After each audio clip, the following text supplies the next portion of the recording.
Bismillahirrahmanirrahim. Assalamualaikum warahmatullahi wabarakatuh.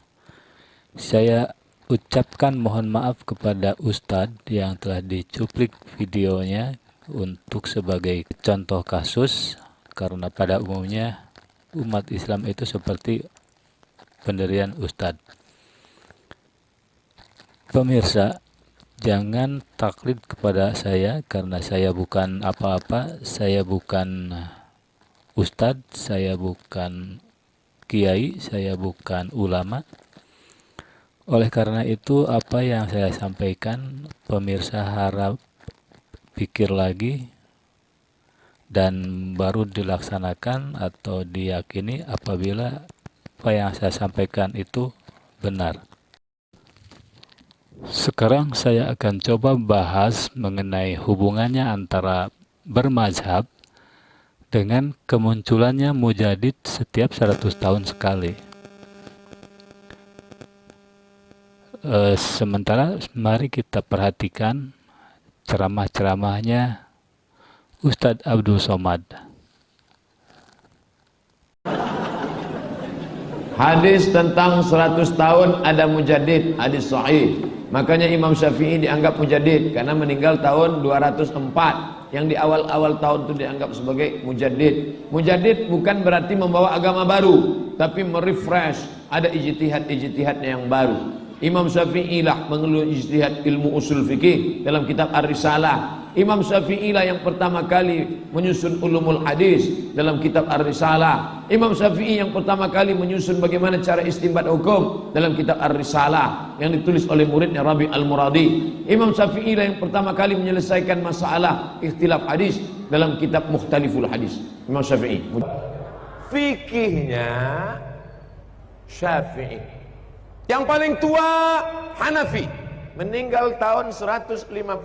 Nomor 2 Maliki, meninggal tahun 179. Nomor 3 Syafi'i, meninggal tahun 204. Nomor 4 Hambali, meninggal tahun 241. 4 ini ahlu sunnah wal.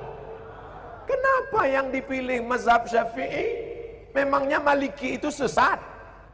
Saya kuliah di Maroko. Maroko itu mazhabnya Maliki. Mudah ngingatnya, Maroko Maliki, Maroko Maliki, Maroko Maliki. Saya kuliah di Maroko, mazhabnya Maliki. Saya kasih contoh mazhab Maliki. Allahu Akbar. Tangannya di bawah. Allahu Akbar. Tidak pakai bismillah. Allahu Akbar. Alhamdulillahi Rabbil Alamin Ar-Rahmanir Rahim Maliki Yaumiddin. Mimnya pendek, bacaannya warsh, bukan Hafs an Asim. Allahu Akbar. Alhamdulillahi Rabbil Alamin Ar-Rahmanir Rahim Maliki Yaumiddin. Kunutnya sebelum ruku. Walam yakul lahu kufuwan ahad. Kunutnya tak berbunyi. Andai mazhab Maliki itu saya bawa ke masjid dekat rumah saya subuh, kira-kira apa yang terjadi? Luruskan shaf, luruskan shaf. Saya pun jadi imam subuh. Allahu Akbar.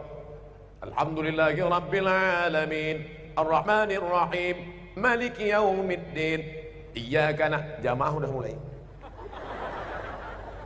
Sebelum ruku, walam yakul lahu kufuwan ahad. Allahu Akbar. Begitu salam, langsung jamaah ISIS.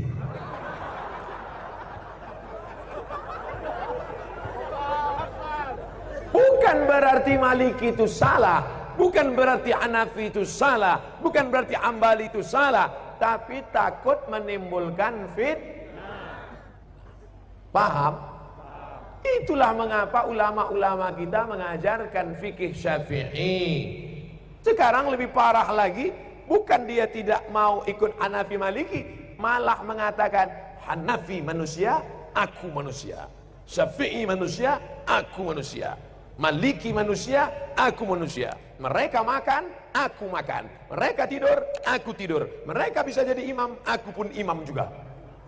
Akhirnya dia menjadi imam mazhab yang kelima.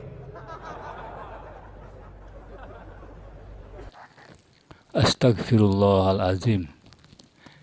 Jika kedua ceramah tersebut dipertontonkan secara terpisah, tentu kita tidak akan memperhatikan suatu kejanggalan. Atau walaupun kedua kupasan masalah tersebut dibahas dalam satu rangkaian ceramah, kita pun tidak akan merasakan ada kejanggalan jika menyimaknya dengan hahaha lucu.